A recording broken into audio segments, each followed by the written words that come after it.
Thanks so much, Ryan. Thank you all for joining us here tonight. And as Ryan indicated, what will be the first of what we hope is an ongoing set of conversations with this community, thinking about how we can drive solutions to climate change, not just here in the Valley, but more broadly in the world, right?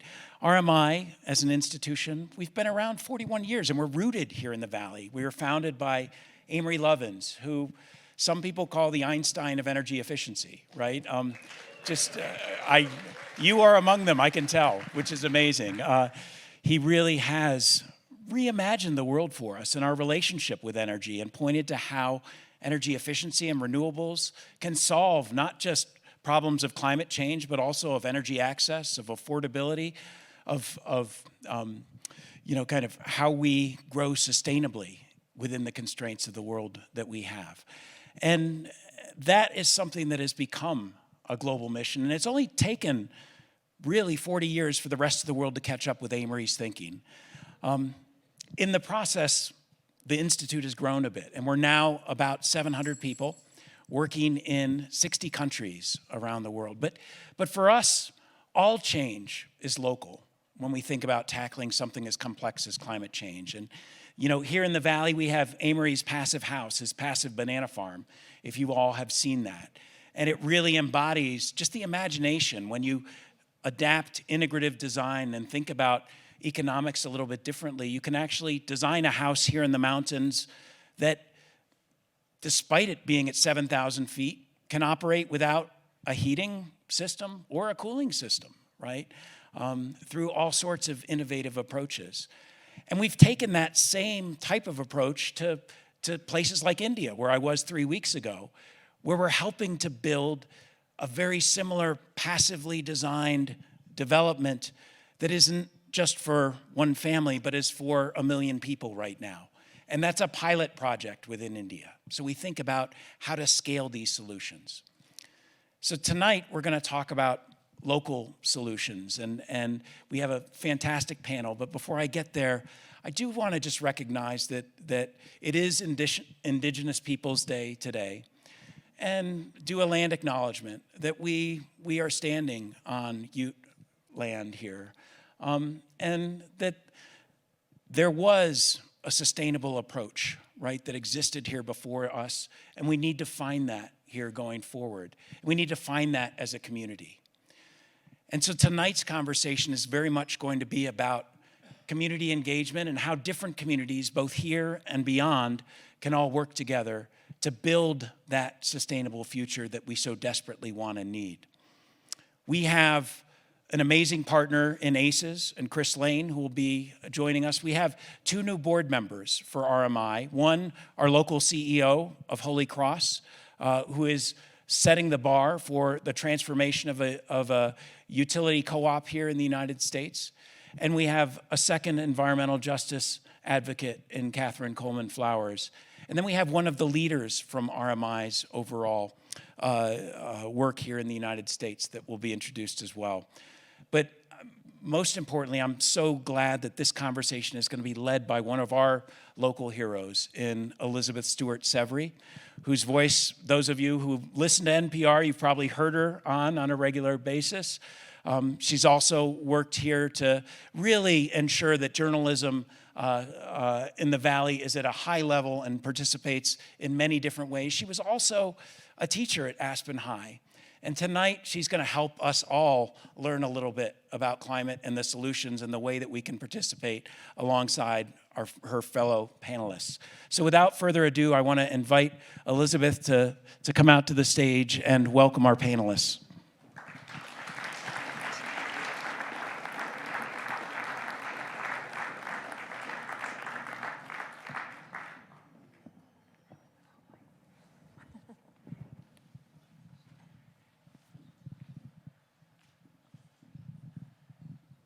Thank you all so very much for being here. It's really an honor to be up here on stage with this incredible panel. As we explore the connections between the global energy revolution and local transformations with an eye on climate policy and funding, and also on environmental justice. Thanks to the Climate Bill the Inflation Reduction Act, recent developments have changed how Roaring Fork Valley-based organizations can go green. And we have so much to learn from national community engagement efforts. I'm Elizabeth Stewart-Severy. I'm a local reporter. I'm a mom to 2 very small children. And in both of those capacities, it's really clear how important this topic is. We all know that we need to embrace some revolutionary change to our energy systems and quickly, and we need a lot of hope and a lot of focus as we work toward that. Our panelists tonight are going to shed light and hope on our progress and on the future, and it's such a pleasure to be up here with you all. I'm going to introduce them quickly and start off with some questions before we turn to the audience for some questions as well. Catherine Flowers is the founder of the Center for Rural Enterprise and Environmental Justice and a new trustee on the RMI Board of Trustees. She's a recipient of the MacArthur Genius Grant and has been an activist since she was in high school. Her focus now is promoting environmental justice and equal access to clean air, water, sanitation, and among tons of other issues. We're so happy you're here. Next to Catherine, we have Chris Lane, probably a familiar face to many of you. He's CEO at Aspen Center for Environmental Studies, and an organization that's particularly close to my own heart. ACES partners with schools, government agencies, and other key decision makers to tackle big, important environmental issues like ecological literacy, forest health, and regenerative agriculture. It's a 52-year-old program, which is why it makes sense that I've been through it, my kids are now going through it. And we'll hear more about that multi-generational educational impact that Chris and ACES have had. Welcome to Chris. Next to Chris is Leah Guccione. She's head of U.S. policy with RMI, a position that combines direct engagement with energy leaders at all levels with cutting-edge research and analysis. She's worked on innovative programs and strategies for decarbonization and energy transformation, and she's served in the U.S. Navy as a nuclear-trained surface warfare officer. Can't wait to learn from you tonight. And we have Brian Hannigan, who's president and CEO of Holy Cross Energy and a new trustee on the RMI Board of Trustees. Brian has led Holy Cross through a period of significant transition to clean energy, and we'll hear more about that later in the program as well. Prior to joining Holy Cross, Brian was Associate Laboratory Director at the National Renewable Energy Laboratory, where he co-founded the U.S. Department of Energy's Grid Modernization Initiative, among many other roles. Thanks so much for being here. Okay, we're going to kick it off with Catherine Flowers tonight. So Catherine, you're from the South, from a rural community, and I'm hoping you can explain to us and speak to what needs to happen for the energy transformation to happen in rural communities, especially as we keep a real environmental justice perspective. Well, thank you. It's a pleasure to be here. I'm Southern, so I'm going to bring greetings from Alabama. So this is a beautiful area, and I'm sure as I've driven through this area, I can really relate and I can see that people appreciate nature. And those of us that have grown up in rural communities, I think that we are naturally environmentalists. So how do we bring this energy transition to rural communities? A lot of the communities that I work in are communities that are very poor and marginalized. I remember when I went with Reverend William Barber as part of the Newport People's Campaign, and I went through Appalachia, and I saw people there that were just as poor as the people that I grew up around in Lowndes County, Alabama. I actually said when I went on that trip, we should have an exchange program, because with people in those communities didn't know that we had the same problems, because people use our differences as a wedge instead of us coming together to try to find solutions. So I believe that in order for us to get to this energy transition that's necessary for all of us for a livable planet, we have to make sure, first of all, that people are aware of what is out there. A lot of people are not aware, but I think that I saw some young people in the audience, and that's a role that they can do, is to educate people around you as well as in these rural communities about what is there, the type of tax incentives that are available. And also, one of the things that gives me hope is the role that I see young people playing. Whether it's at COP, I had the opportunity to go to COP in Ireland, in Scotland. I also had the opportunity to go to COP in Paris. And what gave me hope were the young people that were there. And in order for us to get to, I think one of the key things to help us get there is the reason why I decided to accept the role to be on the board of RMI. RMI has a lot of knowledge that it could bring to the fore. And partnering with organizations like ours, the Center for Rural Enterprise and Environmental Justice, I believe will help us get to where we need to go. Because there's a lot of information we don't have, a lot of information people in rural communities do not have. But you are fortunate that RMI is in your midst, and take advantage of that to be able to gather that information that they have to offer. And we're hoping that part of the solution is bringing together those things that they're trying in other parts of the world. We need to bring it to the United States and do the same thing. And we're going to partner on that. Thank you so much. Thank you so much.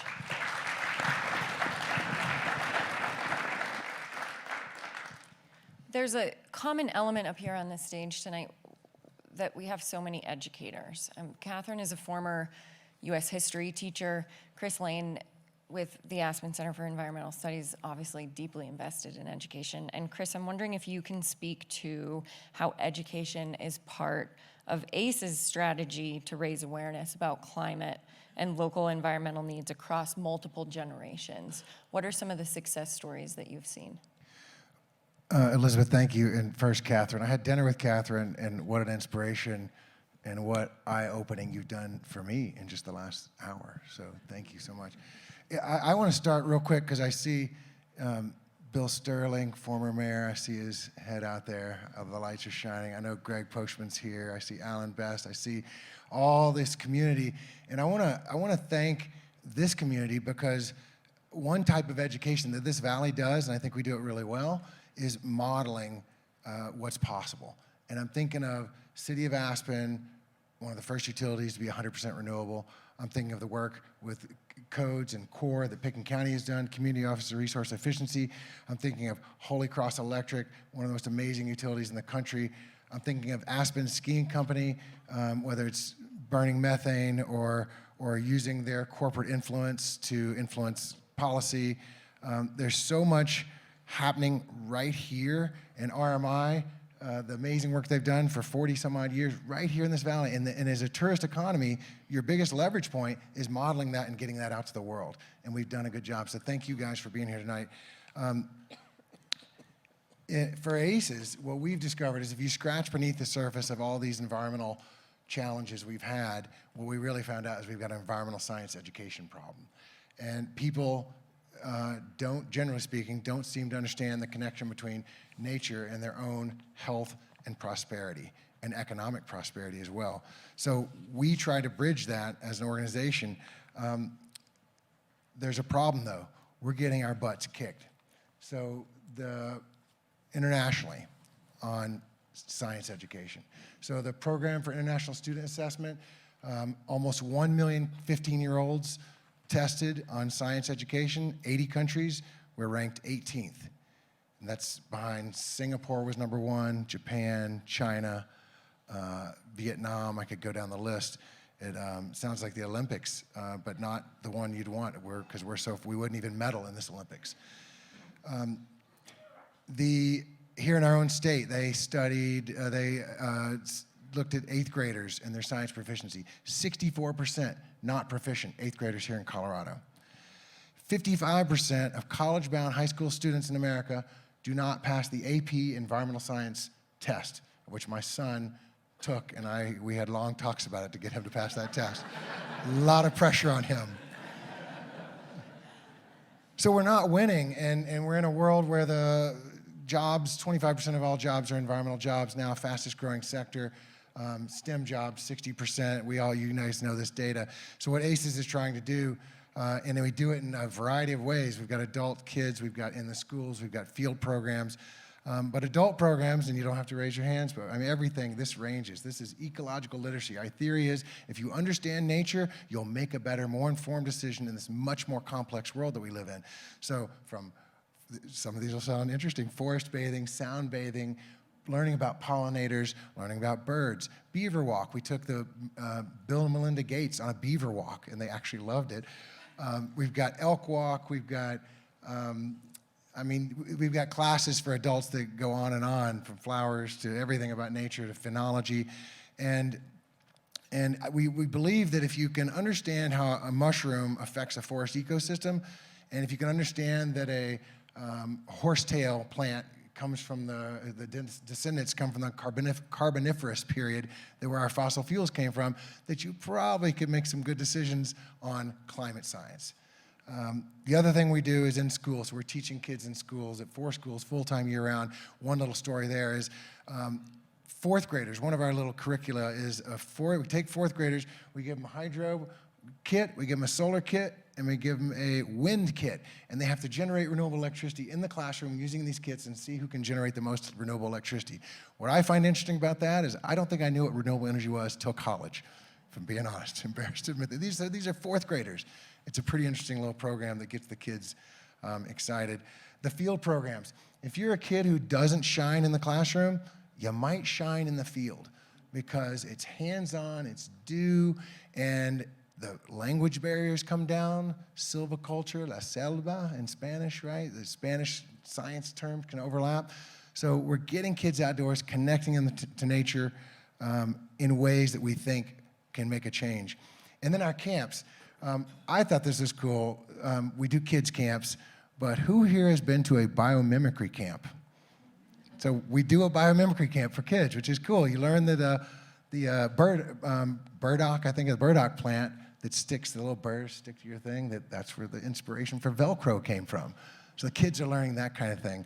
And in the end, we follow a lot of these kids, and we follow people who've been through ACEs into their careers, and what have they gone on to? Some have gone to study salmon in Alaska. Some are doing finance, renewable energy finance for Merrill Lynch.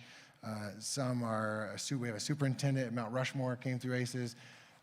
We've got someone who went on to the CERN Hadron Collider in Switzerland. And we even have, and I don't know if Rick LaFaro or Suzanne Stevens are in the audience, but the executive director of Aspen Valley Land Trust and Roaring Fork Conservancy all come through ACEs in various ways. So we've had these kind of, I don't know, it's at the education, can you really quantify the difference you made? It's hard to do it, but we do follow our naturalist intern program and our educators and our students that have gone through our programs. One last thought I'll share is, in today's world, the political world, the divisive world we live in, the question is always, well, how do you make progress given the politics? And we've always felt that, I've yet to meet one atheist or Christian or Democrat or Republican or conservative or liberal that doesn't like clean air, clean water, clean food, stable climate, and an ecosystem that functions. So we try to, I believe we can unite around those things, and we can, I think when people learn that, 2/3 of all food comes from insect pollinators, I think we can all rally around protecting our environment, protecting our insects, regardless of our political positions. So, but my last thought will be this. I checked our registration before I got here, and our former President Donald Trump never signed up for one ACES class. Just want to announce that. Got to get him in. To date. There's still time. From the step away from the political, Leah, I'm going to ask you about politics in a way. The Inflation Reduction Act, which passed last year, aims to promote clean energy and domestic energy production. Can you tell us more about what we're seeing emerge nationally as a result of the passage of this legislation? What does it mean for the Roaring Fork Valley? What does it mean for the U.S. as a global leader in this? Absolutely, thank you. Such a great question. So as folks were enjoying cocktails and one another's company in the vestibule area, you may have seen a photo of my team that was part of the slide reel that was playing in the background. And in that photo, my team is holding up these signs that say, "This climate bill is a BFD."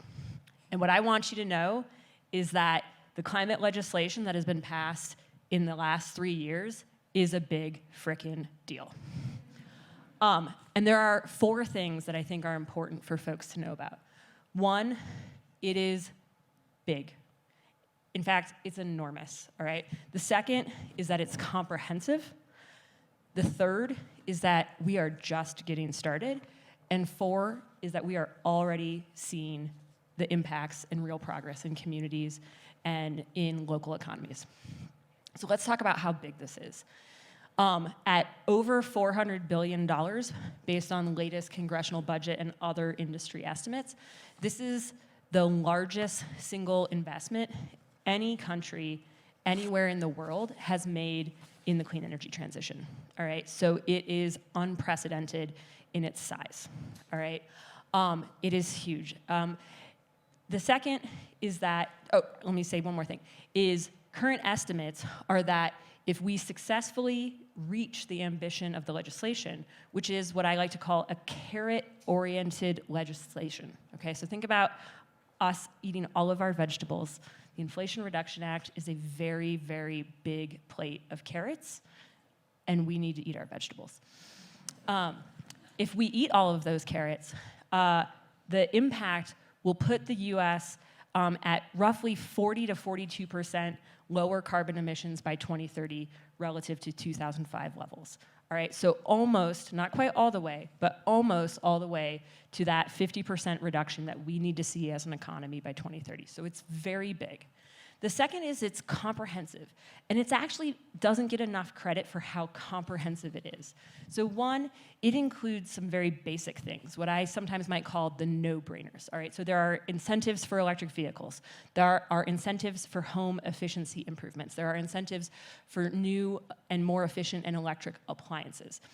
So there are sort of basic incentives. Second, it really targets parts of the energy transition that have either been left behind or neglected or underinvested in. And so we have incentives for low-income communities. We have incentives for workforce and workforce training and apprenticeship programs. We have incentives for energy transition communities and fossil transition communities that need to make a successful transition to the clean energy economy. So it targets certain incentives and provides bonuses and other additional resources for parts of the communities and parts of America that are not seen as much benefit from the energy transition as we need them to, and it really kind of targets those. And then it's comprehensive in that it goes into new parts of the transition, particularly industrial decarbonization, in a way that we've never seen before. So not only does it provide incentives for the power sector, not only does it provide incentives for our buildings and our homes, not only does it provide incentives for our cars, but it provides incentives for industry and clean manufacturing, carbon management solutions. And so it is comprehensive in a very impressive way. Third, I said we are just getting started. So my team ran the numbers just literally 2 weeks ago, all right, based on congressionally reported data. And of the $412 billion, only $10 billion has actually gone out the door, okay? So out of $412 billion, only 10 has gone out the door. Over 70 billion is available to be applied for, and then the rest is still in the process of being either transferred to state energy offices, who will be the ones who ultimately pass those dollars and create the programs for communities, or to a whole national association of green banks, community development finance institutions, and others. So it's important to know that we are just getting started in actually getting all the programs up and running and the money out the door. But fourth thing is we are already seeing the impacts, okay? So in the year since this legislation has passed, we have seen almost $300 billion in new private investment that has been committed to new energy projects across the US. So $300 billion in new commercial and private enterprise investment in clean energy projects. We've seen over 170,000 new jobs created, all right? So, and we're starting to see this play out on the global stage, where multinational corporations who were looking to build new projects are now saying, oh, maybe I'll build this new project in the US. But what's more important is not only are they thinking about where they want to build that next project, now they're thinking about, should I just build one project or should I build two? And should I maybe build one in Canada and the US, or maybe should I build one in Australia and the US? And so we're already seeing the ripple effects of this American leadership. So it's big, it's comprehensive, it is just getting started, and we are already seeing the impacts. Thanks so much. Boom.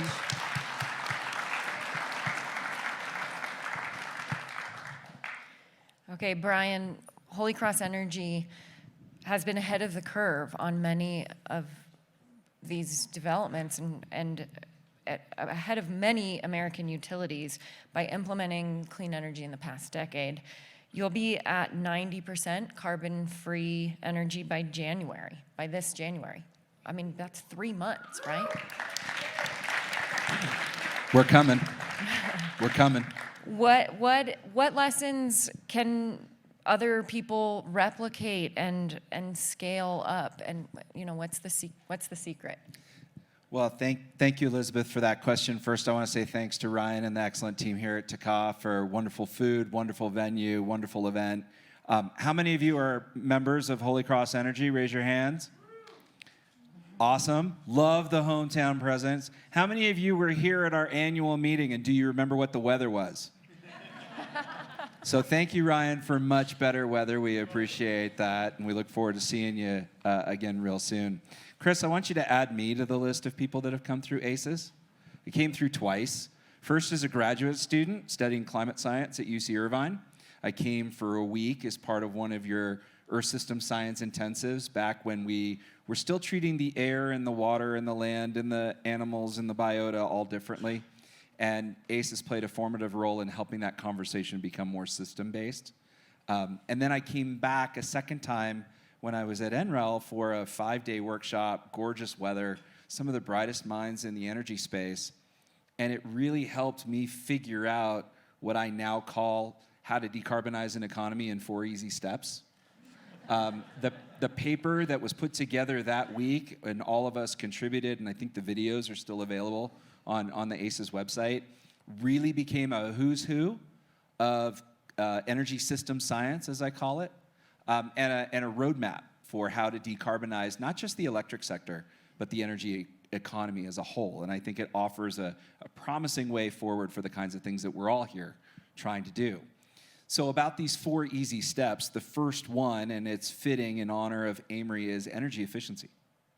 Because the more efficient you are, the less the problem is, right? In today's economy, when we use energy, we burn fossil fuels and we create emissions, and obviously if we use less of it, we constrain the size of the problem, we actually prevent it from getting out of control. We save money, we save emissions, we save air pollution impacts on those that have no say-so in the matter, based on where our energy is used. And so in all things and for all times, energy efficiency first. Second, and this is what we have been working on quite intensively at Holy Cross, you decarbonize the electricity supply. And you do it in a way which ideally keeps true to the reliability, the affordability, and the safety of the electric supply. I'm proud to say that as we transition to what will be 90% or more clean energy by the first of the year, we've also improved our reliability by 30%. Those of you that live in this valley, you've hopefully seen fewer blinks, fewer outages, and those that you have had have been shorter in duration, because the money that we've saved on the transition to clean energy, even in advance of all the great things that Leah talked about that is coming down the pike, we found that we could actually transition to clean energy and save money to the tune of about $30 million since I began as CEO. That's not on your bill in the form of higher rates. We saved that money by transitioning to lower cost, cleaner supplies, and that allowed us to invest in modernizing the grid, making it more cyber and physical secure, and protecting against the rising threats of wildfire, especially in this valley. So that's number 2, decarbonize the electricity supply, and we're well on our way. The third is where we need your help. We now want to use that electricity in as many places in the energy economy as possible. In your homes, in your workplaces, in your vehicles, in the restaurants, in the resorts, on the ski lifts, anywhere we can electrify, let's do it, because you're now electrifying with a low-cost, low-carbon fuel that offers you a choice that you didn't have even 5 years ago. And the more that we do that, the more we can decarbonize the emissions that are still resident in the other 2/3 of the energy economy that's not run by a utility. And so that's where we need your help with all of our partner organizations. We love the great work that we're doing and working very closely with RMI as well through all of their various programs. And then the last little bit is if you can't electrify it, you've got to find a way to use carbon-free fuels to power whether it's heavy industry or long-haul trucking or shipping or some of these other harder to decarbonize sectors. Those 4 steps are how you proceed. We are on step 2, leading to step 3.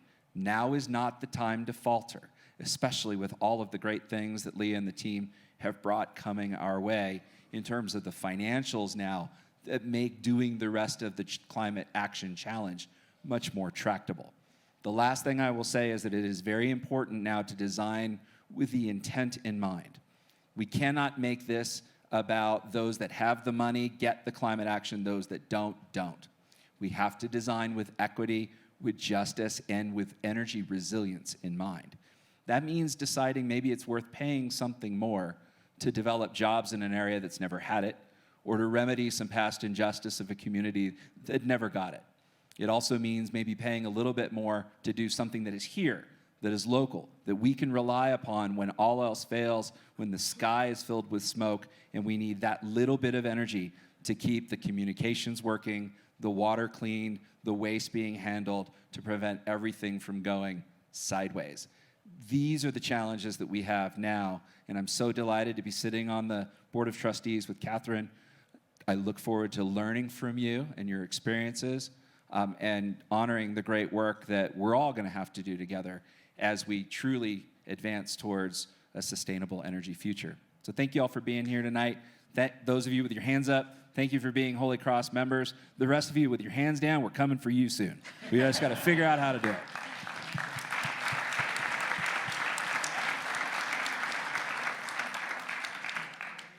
I love being at talks that focus on climate that feel hopeful. So I'm gonna capitalize on that and ask our panel, can you all address maybe one kind of powerful piece of this energy transition puzzle that you find really hopeful and really promising that doesn't get enough attention, that doesn't get enough voice? Leo looks ready to go. Yeah, I'm good.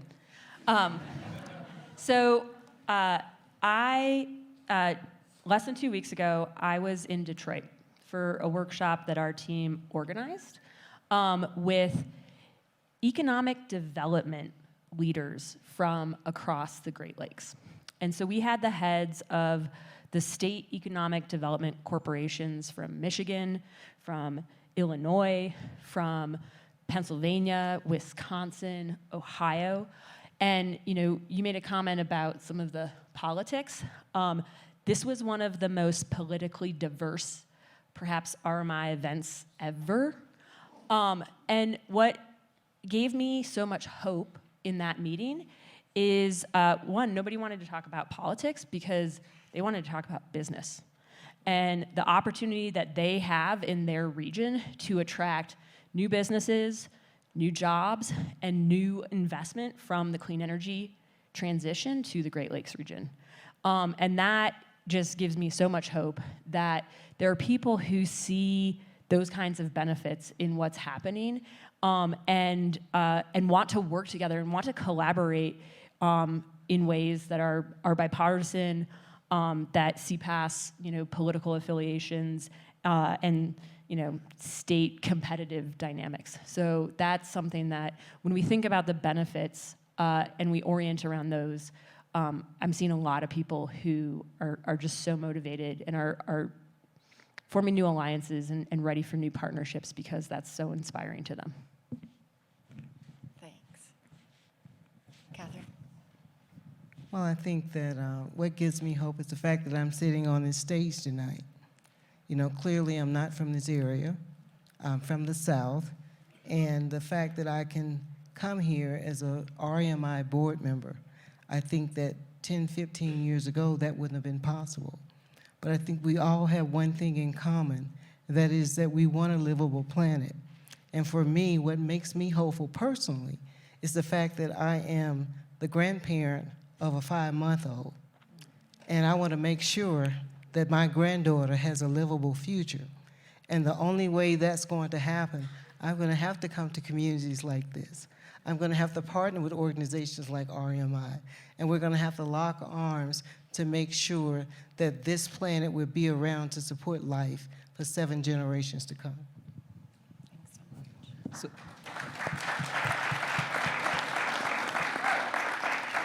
so I'm thankful for a couple things. Number one, when change happens, it can happen really fast. I was on a conference call today where we were looking at some analysis of the status of the clean energy transition in Colorado. And the current policy baseline, based on things that we already know to be true and happening, so none of this 400 and however many $billion, although I'm sure that'll help, the current policy baseline gets us to a 98% reduction in emissions from the electric power sector statewide by 2035. 98%.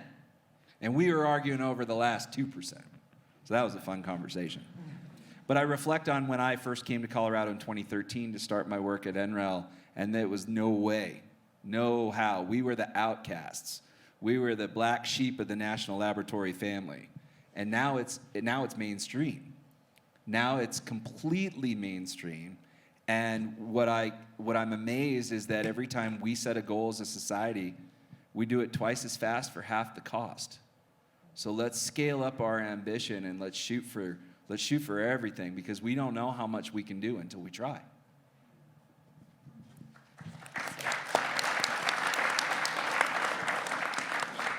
Is the question about hope, or is it, repeat the question? I have to hold on to it. I want to know one thing that you see that you feel doesn't get enough attention, something promising that we're not talking about enough. I don't have a good answer, but I something keeps coming to my mind that's not quite related, but it strikes me, and it's this. It's, you know, the education that ACES does takes many forms, but one form we do are these nature tours, and you get the most amazing stories when you go look back at years and years of going on these tours with people from all over the world. And we had one recently.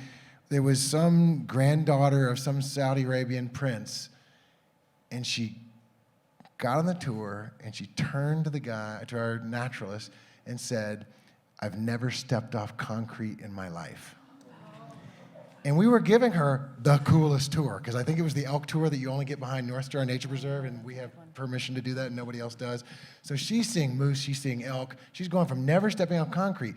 But what strikes me about that is this problem that I think we all, I mean, everything you guys are saying, when I think to myself, yeah, if you're ecologically literate, yeah, if you've stepped off concrete, yeah, if you have a connection to nature, you're going to get the vote, you're going to get the support. When you raise your price, I'm not going to object. I know that 2% increase was going to a good thing.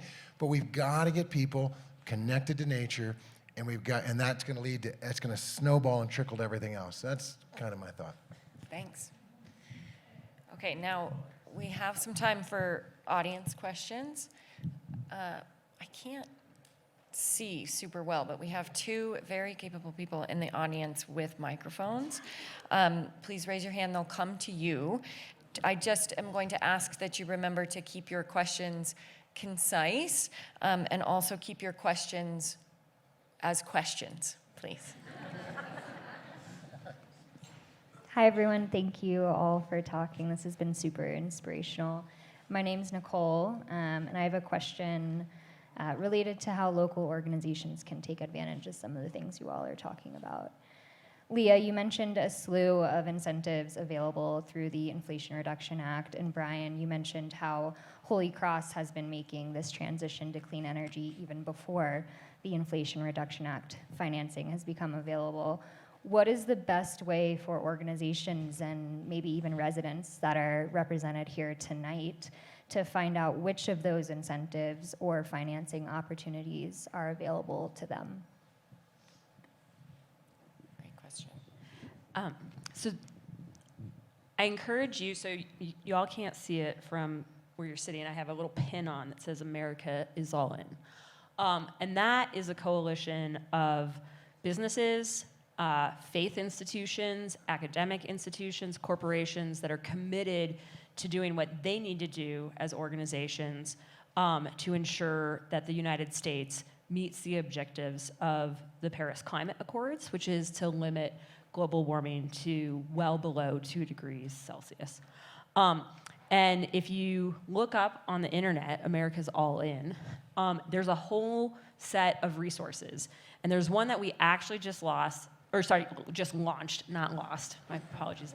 And so I have to apologize, I don't perfectly remember the acronym because we literally relaunched it this week. It's called AFFORD, AFFORD, and it's the new version of our federal funding opportunities for local districts tool, all right? And it's a resource that you can go to and you can search all of the federal funding opportunities, all right? And they also launched a new map where you can look up your location and see if where you live enables you to qualify for some of the additional benefits. So I mentioned like the low-income community incentives and the energy transition community incentives. And part of what I'm very excited about is, so part of why we just relaunched the new tool is because we had to add over, I like the Star Wars reference, Brian. We had to add over 80 new incentive programs, over 80 from the most recent climate legislation. So there are tools. You can go to the America's All In website.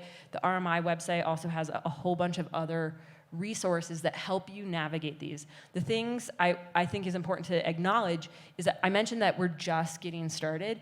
So some of the resources are just now coming to the Colorado State Energy Office and other local institutions. And so we're probably going to relaunch this tool again in the next several months because all of the state programs will start to roll out as well. So we'll really also start to see, so the tool will show you the federal resources, and we're about to start to see a new wave of state and community resources because literally the money is just getting out the door to the states, to the community development finance institutions and others.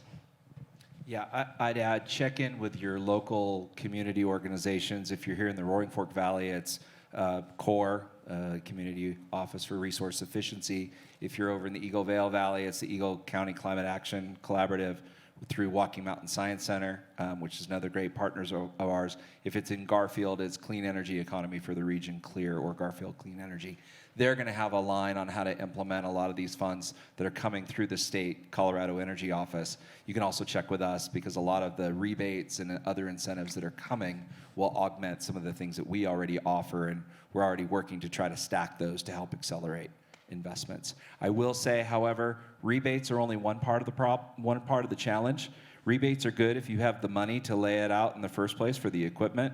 I think we need to also look at ways that we can make the climate benefits available to those that are low income, that are in disadvantaged communities, that are in communities of transition, that we're not requiring them to lay out the funds, but instead providing them with the benefits of the clean energy first, and then building that in later on to the economic proposition that makes it all work. And so things like zero money down, 0% finance programs, leasing to own, providing bill credits whenever we put something in support of balancing the grid. If you look at a couple of programs that we're doing, we're designing with that access in mind, and I think that's super important to keep front and center. I know I said I was going to the audience, and I promise I'm going back to the audience, but can you follow up a little bit on some of the challenges of existing infrastructure?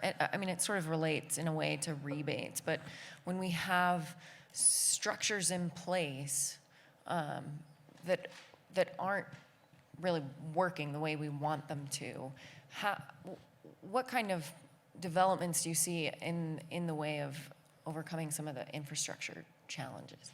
When you say infrastructure, do you mean physical infrastructure? I think I do, yeah.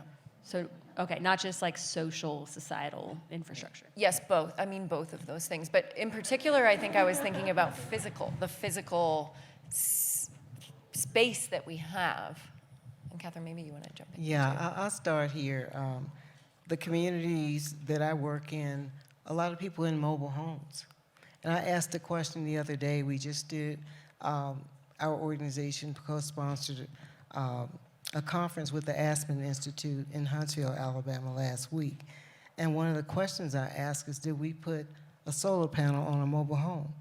Now, a lot of the people in the South are living in mobile homes that were built before they were building. I don't even know whether they're making them energy efficient now, but I know that if you go back to a certain point in terms of when they were being built, they were not built energy efficient.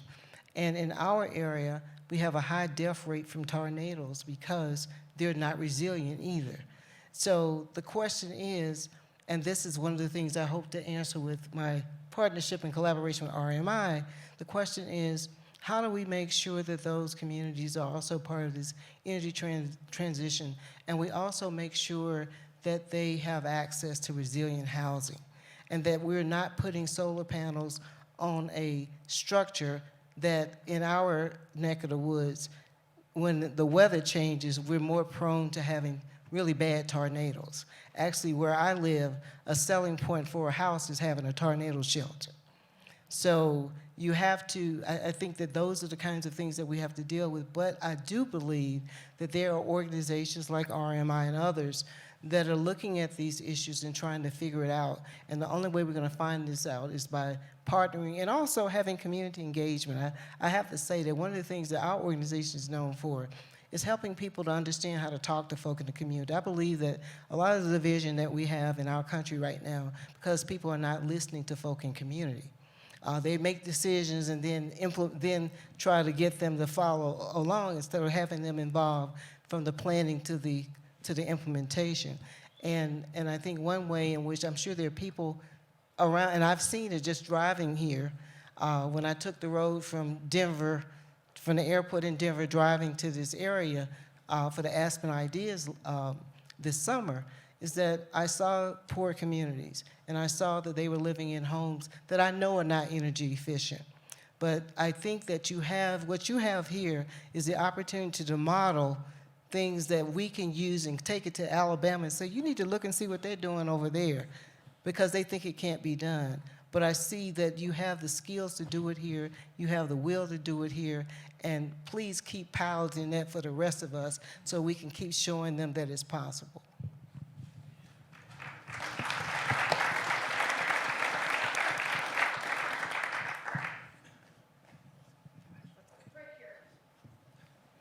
Thank you all. I'm sorry to be that guy, but I'd like to make this, bring this down to brass tacks.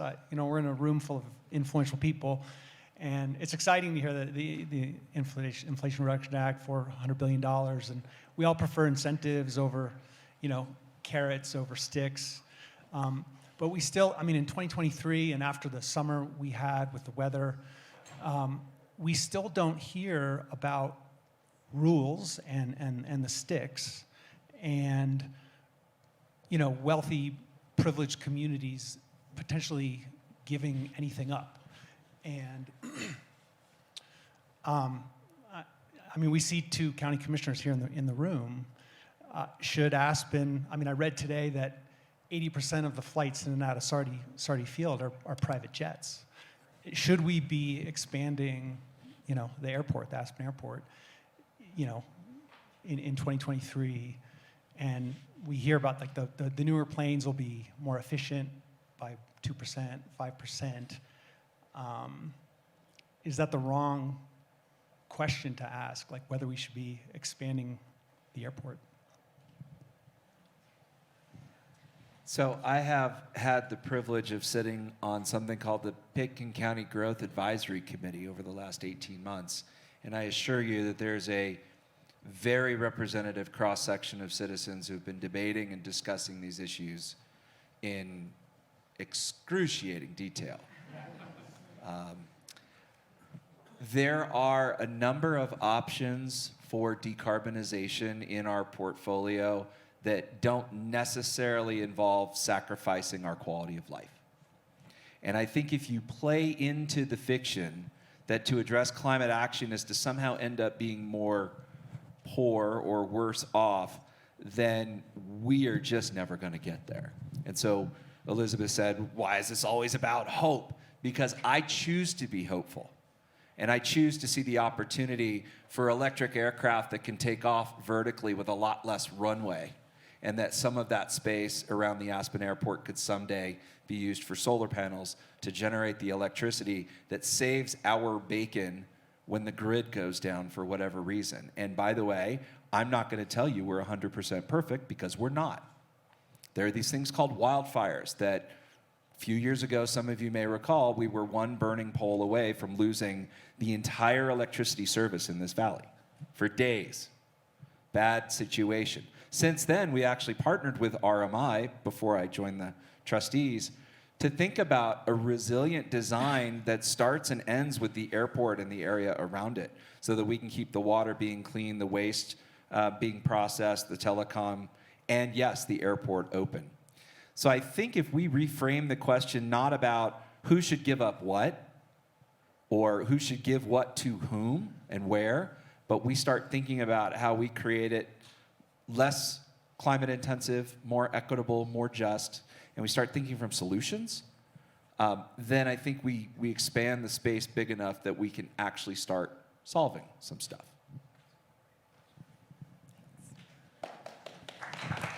Hello.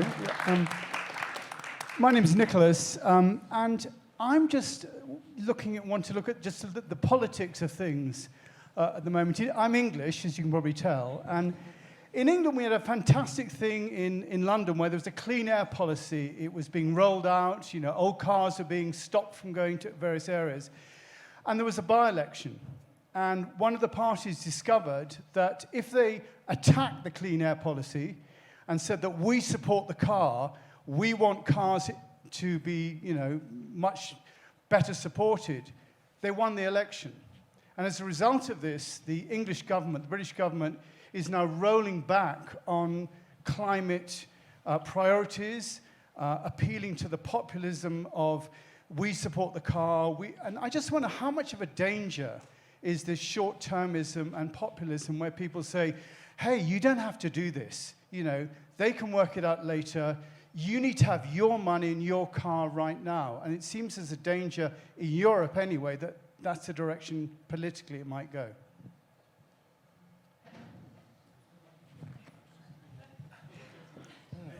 Deep breath, right? So I'm going to answer this question the way I always begin with answering these questions. RMI is a nonpartisan organization. We are solutions-oriented and are willing to work with anyone who is committed to working on solutions that address the energy transition at the speed, at the scale, and with the level of inclusion that we know is necessary. Politics is ugly, and the nature of most political systems is that folks will, in this day and age, leverage what they can to gain advantage. I think one of the things that we can be hopeful about is that the innovation that we're seeing in the clean energy space means that these solutions are just better. All right, how many of you, show of hands, how many of you have you either drive or you have driven in an electric vehicle? They're awesome, aren't they? They're quieter. They are less expensive on like a net cost of ownership basis.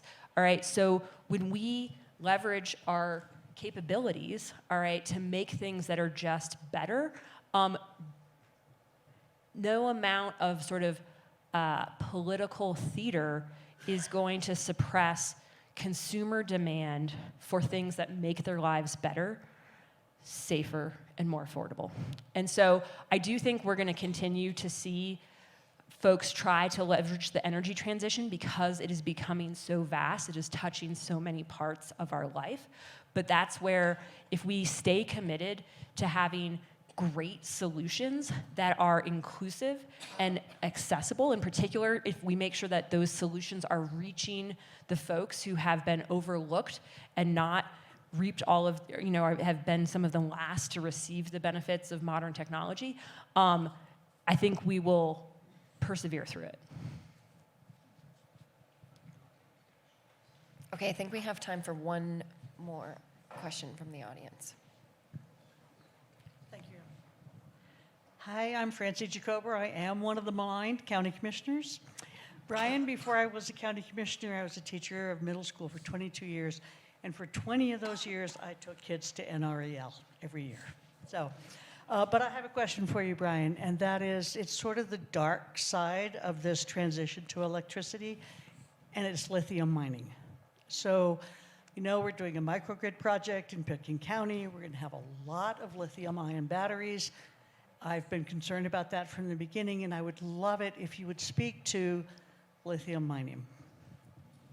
So, quick technology primer. Lithium is one of the primary chemical compounds that we use in the batteries that are available today to store electricity on the grid or in and around the grid. The chemistries have to be kept, and Chris, you ought to be doing this. It's science stuff. Chemistry needs to be kept within a fairly narrow range of temperatures and concentrations in order to be a chemical reaction that stores the energy, the electricity, in a way that doesn't run away, doesn't create a lot of extra heat, which, of course, if you have too much heat, stuff ignites, right? A lot of the modern manufacturers of lithium-ion batteries and their lithium iron phosphate and all sorts of different chemistries have really put a lot of effort in the last decade on thermal energy management, dealing with the waste heat. Most of the battery containers that are out there are these shipping containers with cooling units running throughout. You cool it with air, you cool it with water, you cool it with antifreeze, glycol, you cool it with a bunch of stuff. And properly managed and maintained, they are mostly fairly safe, right? And the reason I say that is this is a new technology. And with any new technology, there's always inherently some risk. There's risks of coal plants having fires in the coal pile. There's risks of natural gas pipelines being overpressurized and poorly maintained. Everything we do in society, including not acting on climate change, comes with some level of risk. And the question that I would always ask is, what are the risks and how well are we managing them? And I would ask that about any energy project, whether it's solar, whether it's batteries, whether it's the electric vehicle. I will tell you that I feel comfortable enough in the lithium-ion technology that I've driven a battery of that type over 100,000 miles with no issues whatsoever, and I've taken it on some of Pitkin County's lesser improved roads to boot. So I feel pretty good about the safety of lithium-ion battery technology. And could I add to that? The studies have shown, Francie, that the disturbance from all the lithium mining, the future lithium mining, compared to the disturbance of all the future fossil fuels, is apples and oranges. It's much decreased from lithium. And they're working on the new sodium batteries as well. So you've got... That's a great point. Yeah, lesser range, but safer and lower cost, and you'll see this. Yeah, and all of our universities in Colorado and across the country, around the world, frankly, are developing new, more inherently safer battery energy technologies. And as soon as we can get those, I think we'll bring them online. And I always like to say, and lithium doesn't spill and kill dolphins and whales and pelicans, which I don't say that lightly, because think of the Shell Oil, one of their annual reports said they had a decrease from 500 to 450 spills this year. And they had from 100, I'm making this number up, but it was something like 50 to 30 deaths within the company of Shell. So we gotta be comparing all these new technologies to the old technology and what those consequences are. Did you want to add something, Leah? Okay. Thank you all so much for being here. Thank you so much to RMI for giving us a chance to come together and hear from this incredible panel of people with so much expertise who are right here in our community. Thank you to our community for coming out and showing up for us. I I do love a discussion about climate that gives us some hope and some solutions. And I'm hearing that we have opportunities for funding, we have some growth and building connections, we have a passion for education that I think everybody in this room probably can stand behind. So thank you so much to our panel. Thank you all for being here. And have a great night.